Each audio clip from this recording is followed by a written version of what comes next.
Hello, my name is Jenny Yoon, and I'm a second-year medical student at UW School of Medicine Spokane site.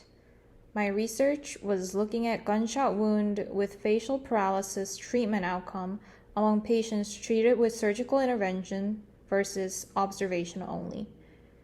There has been increasing rates of homicide and suicide rates in the U.S., with more cases of gunshot wound injury to the face resulting in facial paralysis.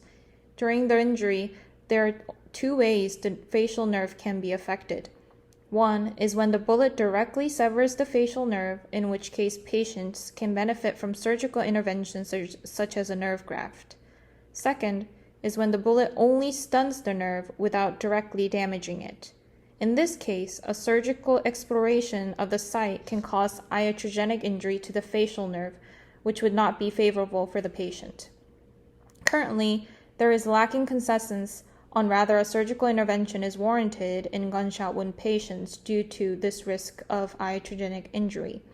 Therefore, I conducted a retrospective clinical study on 66 patients from the Harvard Medical Center Trauma Registry from 2005 to 2018 with ICD score of 9 out of 10 diagnosis code of both facial nerve paralysis and gunshot wound injury to compare the outcome between those who did receive surgery and those who didn't. In the study, patients who were lost to follow-up and did not have facial nerve paralysis were excluded. In the end, 19 patients qualified for the study design. General demographic of the patients there were 15 to 4 male to female ratio.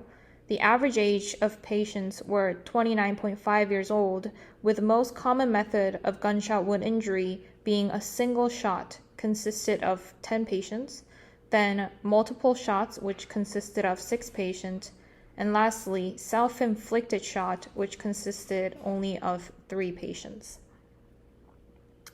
Results of recovery from the gunshot wound was divided into partial recovery and complete recovery using the House-Brackman score.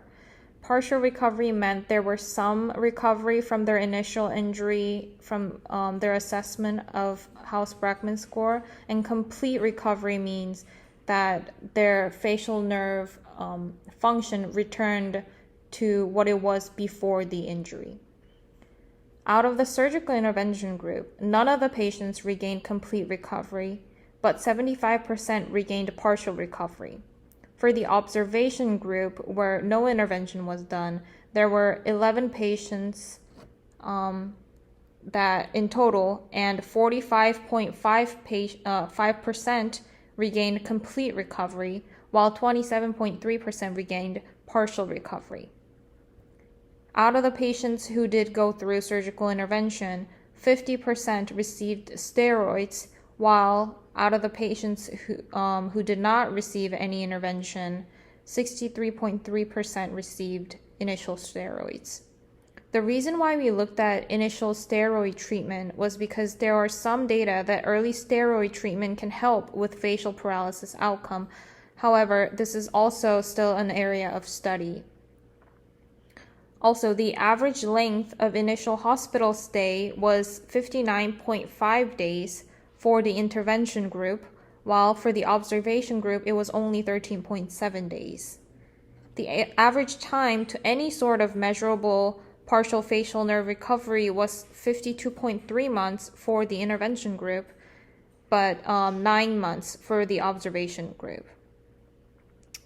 In discussion, the data show that for complete recovery of facial function, the observation group did much better than the intervention group. However, there are some confounding factors to the study.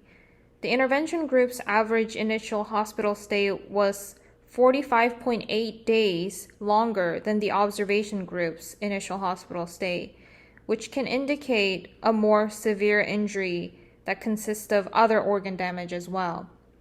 Also, the average time to partial facial nerve recovery was 43.3 months longer in the intervention group than the observation group. This also means that the injury to the facial nerve was more extensive, requiring a longer time for recovery. Overall, the study was limited by the small sample size due to lack of patients in general who get facial paralysis from gunshot wound at all. Further steps for this study include gathering more patient data to increase the sample size, as well as looking at spontaneous nerve recovery rates in patients who had intervention versus observation, including factors such as site of injury, in order to find a predictive factor in the future for whether a surgery is warranted in gunshot wound patients with facial nerve paralysis. In conclusion, gunshot wound patients with facial paralysis have better chance of complete facial palsy recovery from undergoing observation only rather than surgical intervention. Thank you.